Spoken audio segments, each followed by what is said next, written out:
Isang 3.6 magnitude na lindol ang tumama malapit sa Pilipinas ngayon noong ika-10 ng Hunyo.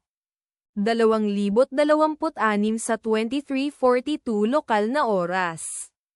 O noong ika-10 ng Hunyo. 2026 sa 15:27 Coordinated Universal Time.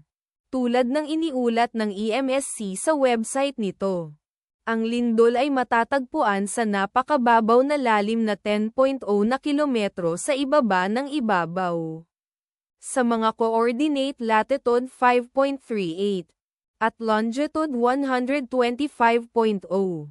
Ang eksaktong magnitude, epicenter at lalim ng lindol ay maaaring baguhin sa loob ng susunod na ilang oras o minuto habang sinusuri ng mga seismologist ang data, at pinipino ang kanilang mga kalkulasyon, o habang inilalabas ng ibang mga ahensya ang kanilang ulat. Kabilang sa mga bayan o lungsod na malapit sa sentro ng lindol ang General Santos, na nasa 83 kilometers, o humigit kumulang 51.5 milya mula sa sentro ng lindol.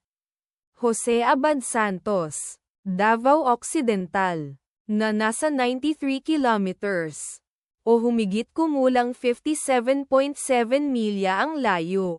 Jose Abad Santos, Sarangani, na nasa 93 kilometers, o humigit kumulang 57.7 milya ang layo.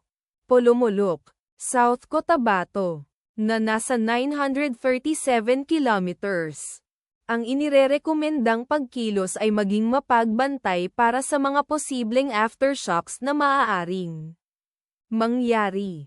Ang taya ng panahon para sa lugar na malapit sa sentro ng lindol ngayon ay inaasahang bahagyang maulap sa buong araw na may posibleng mga bagyo.